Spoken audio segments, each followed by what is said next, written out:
Today on the newscast, Vladimir Putin and Xi Jinping meet as the Beijing Olympics kick off. Get the latest details on this growing anti-Western alliance next.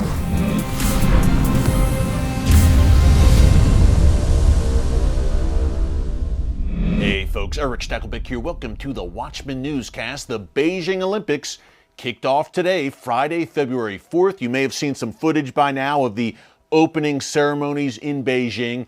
Basically, the communist regime in China has a propaganda coup here, as the eyes of the world will be on China for the next 2 weeks or so for the Winter Olympics. Now, only a handful of world leaders are in attendance at the Games, and one of them is Vladimir Putin. Folks, this is no surprise, as we've detailed here on the newscast, that China-Russia alliance seems to be growing by the day, united in their hostility towards the West. Now, Putin today, on the opening day of the Olympics, met with Xi Jinping in Beijing, and they released a joint statement that was pretty revealing.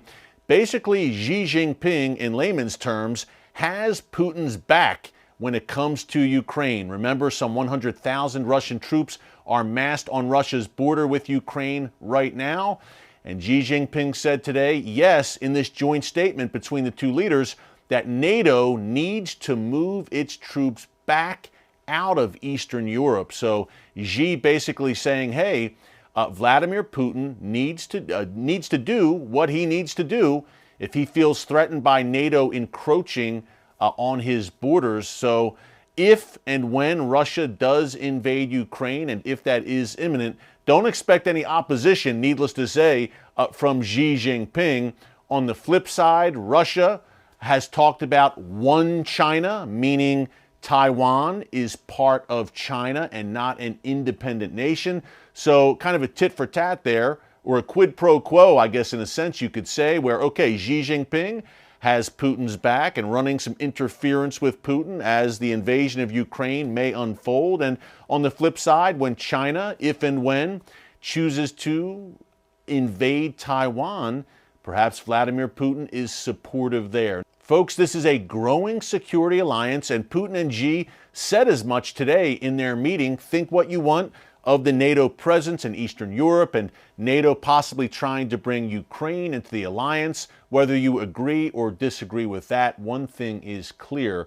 Russia and China, they're together right now, and they are united again in their hostility towards the West, in particular the United States, and at a time when the U.S., frankly, has weak leadership. Xi and Putin smell blood, and Putin may very well move on Ukraine. Xi may very well move on Taiwan sooner rather than later. I've said 2022 is a year of acceleration. When the leader of the free world is not acting as such, the world's worst actors will accelerate their timelines.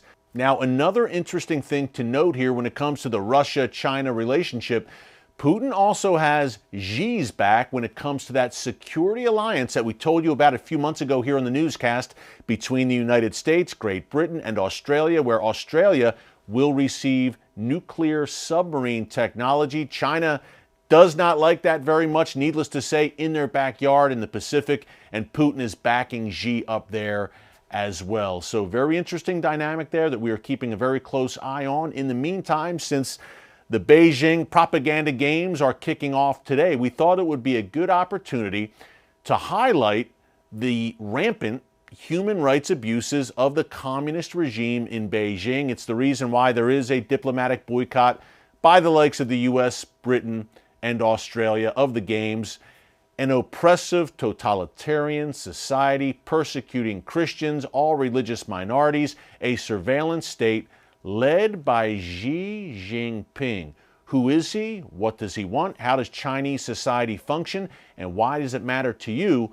I sat down recently for a great TBN special that we did called The Rise of China, and I interviewed Johnnie Moore, author, activist. He was a member of the International Commission on Religious Freedom. He has actually been sanctioned by the Chinese regime because he has spoken out against their rampant human rights abuses. With the Beijing Olympics unfolding right now and what you're going to see over the next 2 weeks on NBC, keep this interview with Johnnie Moore and what he has to share here. Powerful information. Keep this in mind. Take a look. And we are joined here at the Museum of the Bible in Washington, D.C. by author and activist Johnnie Moore. Johnnie, it's great to have you with us. Good to be with you. And what a topic you know very intimately, the Chinese regime and their suppression of any dissent. In 2017, you and a colleague co-wrote an open letter to Chairman Xi and encouraging him, imploring him to stop the persecution of Christians and religious minorities. Johnnie, fast forward to 2021, the Chinese regime sanctioned you. Why were they so upset with you and what you're trying to do? Well, look, the Chinese government knows that we know that they're weaker than that we think that they are. And here's the fact. The Chinese Communist Party has been on a dead-end road for a long period of time now. They're dragging along with them the Chinese citizens. And at the heart of this attack on freedom is the human dignity of hundreds of millions of Chinese people. So yeah, I mean, there are Americans like me that are sanctioned because I dared raise my voice. But we're no victims. The victims are the hundreds of millions of Christians and others in the country that the Chinese Communist Party either wants to shut up or forced to shut up. Yeah, I love your response to the sanctions. You said that basically this is a badge of honor to be sanctioned by you, the regime in Beijing. What do these sanctions entail? Is it more symbolic on their part? Look, I mean, if the Communist Party of China thinks that I'm a threat enough to sanction, then they're in a lot more trouble than we think that they are. Yeah. But basically, I can't travel to China. Yeah. And you know, that makes me sad, Eric, because I've been to China. I love the Chinese people. I love the Chinese history and Chinese culture. I would love to go to China, but that's what I can't do now. Yeah. But what they're not going to do is they're not going to shut me up, and they're not going to shut up millions and millions of people like me around the world. But if the Chinese Communist Party is going to shut down churches, imprison millions of Muslims, try to wipe out Tibetan history, take over Hong Kong, threaten to take over Taiwan, steal the intellectual property of the United States of America, and try to make the world in its communist Marxist image, then we're just not going to settle for it. My kids are not going to grow up in China's world. And you were very vocal and forthright about these issues, Johnnie, as a commissioner on the International Commission on Religious Freedom under the previous administration here in D.C. And you had a firsthand view in that role as commissioner to what China is doing to its Christian minority. The persecuted Christians in China, major issue, of course. What is the state of the church in China right now? Well, the church is doing just fine. The Christianity has 2,000 years of history of only growing when tyrants threaten to suppress it. The church is going to be fine. There is no atheist communist leader in the world that can limit the growth of the church. Now, what they're trying to do is they're trying to intimidate the church. So in the last 18 months and 24 months, the Chinese Communist Party has shut down every significant large church in the country. They have arbitrarily detained, confiscated the property, bulldozed, and in some cases disappeared and even killed pastors. They've taken down thousands of crosses. When ISIS was at its height in Iraq and Syria, and the world was watching in horror as people were beheaded and all these terrible things were happening, in that 1 year, in one state in China, the Communist Party removed over 1,000 crosses from churches. So they think they're wiping out Christianity. But the actual fact is there are now more Christians in China than there are members of the Communist Party. Man, this is an exciting development. You can't stop the gospel at the end of the day. Tell us about Chairman Xi, who we mentioned earlier. You were sanctioned under his regime, but this is someone who seems to have a particular animus towards Christians. It seems like the persecution is escalating in China in recent years under his stewardship, and he's garnering more and more power. Yeah, you know, we're sitting here in Washington, D.C., and there aren't a lot of things that Democrats and Republicans agree upon in this city. Here's one thing they agree upon, that this regime in China is going in a very, very dangerous direction. That the President Xi, who's leading China, is having what I call a relapse to the Cultural Revolution. Now, the prosperity of China of the last generation or so didn't come because of the values of Mao and the Cultural Revolution. Yeah. the economic progress, the global renown, all of these defining characteristics, they came because of the inculcation of Western ideas into a communist framework. Well, what President Xi is trying to do is he's trying to take China back to the Cultural Revolution. The last time this happened, China killed 50 million of its own citizens. It tried to wipe out any dissent whatsoever. And what we're seeing is the cult of personality, the suppression of the economy. Wall Street is starting to realize it's a foolhardy deal to try to make money with China, the suppression of religious freedom, of human rights. He has one goal, and that is to control the Chinese people, and along the way to control the rest of the world. Talk about China as the surveillance state and intruding on its citizens' lives. And could that eventually, those kind of tactics, impact us here in the West? Hey, look, this is the difference. President Xi has something that Mao never had: advanced modern technology.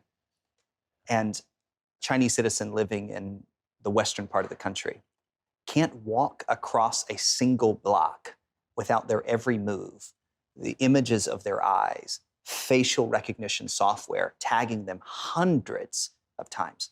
And so what President Xi is attempting to do is to take the best of Western technology and to create a 21st century authoritarian state, a overtly atheistic state bent upon not only suppressing all dissent, but any evidence of God whatsoever. I mean, Xi is not only trying to be the president of China, he's trying to be the God of China, and then along the way to make the rest of the world in his image. It's not against the Chinese people. Right. You know, in fact, people say that the communists in China and President Xi fear the United States of America. They don't fear the United States of America first. They fear their own people first. This is why they shut down their places of worship. This is why they hack into their cell phones. This is why they spy on every aspect of their lives. This is why they make people disappear. This is why a simple village pastor who dares to say that he believes in a power greater than government, that he has faith in God, a simple village pastor is such a threat to the powerful communists in Beijing that they will bulldoze his church after removing his cross and make him disappear for his children to be orphans and his wife to be a widow. And if she dare says anything, they will give her the same treatment too. Very important information there from Johnnie Moore. Again, folks, remember this interview when you see over the next 2 weeks the Beijing Olympics unfolding with what will undoubtedly be at least some fawning and positive coverage in the mainstream media, including of the communist regime in Beijing. In the meantime, keep the church, keep the Christians of China who are severely persecuted in your prayers. Keep all of the religious minorities in that country, including the Uyghurs who have been victims of genocide. Keep all of them in your prayers, folks. When you ask persecuted believers and the persecuted church, hey, what can we do? They say, pray for us and pray like you mean it. How would you want us to pray for you? They ask. That's how you should pray for us. So keep that in mind. Have a great weekend. Thanks so much for joining us. God bless you. And remember, never hold your peace.